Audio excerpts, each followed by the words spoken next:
Good morning everyone. Morning blessing kali ini kembali kita lihat Mazmur 23 ayat 4. Sekalipun aku berjalan dalam lembah kekelaman, aku tidak takut bahaya, sebab Engkau besertaku. Gadamu dan tongkatmu, itulah yang menghibur aku. Hidup tidak selamanya menyenangkan, tidak selamanya untung. Ada waktu-waktu Tuhan izinkan kita seperti berjalan di dalam sebuah lembah, bahkan disebut dalam bahasa Mazmur 23 lembah kekelaman. Nah, pertanyaannya adalah, mengapa kita melewati lembah kekelaman? Kenapa sampai kita harus berada di dalam satu fase kita betul-betul terpuruk dan tak berdaya? Yang pertama, karena kesalahan atau keputusan sendiri. Contoh dalam Alkitab adalah Lot. Kemudian Abraham berkata kepada Lot, pilih, kalau kamu ke utara, aku ke selatan, kalau kamu ke timur, dan aku ke barat. Dan Lot memandangkan matanya melihat lembah Sodom dan Gomora atau lembah Yordan. Dia melihat dengan keinginan daging.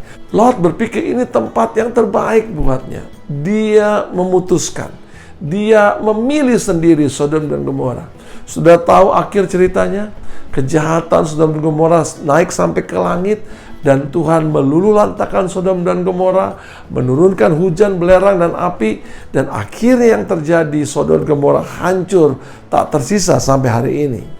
Simson mendapatkan karunia Allah, yaitu kekuatan yang sulit ditaklukkan.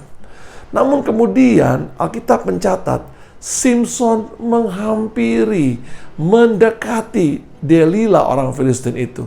Jelas sudah diingatkan berulang-ulang kali untuk tidak menghampiri musuh, tidak menghampiri wanita Filistin, karena itu tidak baik bagi Simson. Tapi Simson terus melakukannya. Simson telah melakukan kesalahan, mengambil keputusan yang keliru dalam hidupnya. Yang terjadi adalah dia diperdaya oleh wanita tersebut, kekuatannya hilang, dan Simson mengalami kemalangan dalam hidupnya. Matanya dicungkil, tangan kakinya dibelenggu, dia dipekerjakan di penggilingan, dan yang terakhir, saudara, dia dipanggil untuk menjadi bahan tertawaan bagi orang-orang Filistin.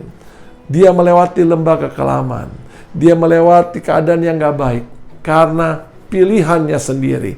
Kenapa kita melewati lembah? Karena bisa jadi itu karena kesalahan atau keputusan kita sendiri. Yang kedua, mengapa kita harus melewati lembah? Karena Tuhan sedang melatih kita. Percayalah, kalau Tuhan izinkan saudara melewati lembah, sebenarnya Tuhan sedang melatih saudara. Mazmur 34 ayat 20. Daud, penulis kitab Mazmur ini juga berkata, kemalangan orang benar banyak, tetapi Tuhan melepaskan dia dari semuanya itu. Lembah yang sangat terkesan dalam hidup Daud adalah lembah Azeka. Ketika orang Israel berdiri di bukit sana, orang Filistin berdiri di bukit sini, itu ada lembah. Sekarang lembah itu disebut Tel Azeka. Di lembah inilah terjadi peperangan, pertarungan antara Daud dan Goliat. Ini lembah yang menakutkan, karena sebelum Daud muncul, orang-orang Israel ketakutan melihat raksasa Goliat yang mempermalukan orang-orang Israel, mempermalukan Tuhan. Tapi Daud tampil.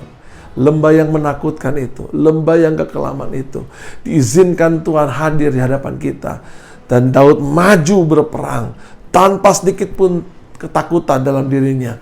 Dia mengubah lembah kekelaman, lembah kesukaran menjadi lembah kemenangan. Dan seringkali memang Tuhan sengaja mengizinkan kita ada di lembah. Tuhan sedang melatih kita. Saudara ingat Raja Yosafat mendengar bahwa Bani Moab, Bani Amon sedang menyerbu dia dalam jumlah tentara yang sangat banyak.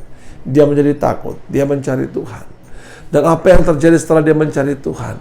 Lembah peperangan yang harusnya terjadi kekalahan yang besar karena jumlahnya terlalu banyak orang Amon dan Bani Moab. Tapi Tuhan mengubah lembah peperangan menjadi lembah pujian. Lembah ini terjadi untuk melatih Yosafat dan tentara-tentara Israel untuk peka dengan Tuhan, untuk lebih mengikuti apa yang Tuhan mau, bukan mengikuti dirinya sendiri, untuk mengerjakan strategi surga, bukan strategi pribadi. Sehingga akhirnya lembah apapun yang kita alami, kalau itu lembah peperangan, Tuhan akan rubah menjadi lembah sukacita. Kalau itu lembah air mata, Tuhan akan ubah menjadi lembah mata air. Karena bersama dengan Tuhan, kita akan menikmati banyak perkara besar. Selamat pagi buat kita semua. Selamat menikmati berkat baru. Tuhan memberkati. Amin.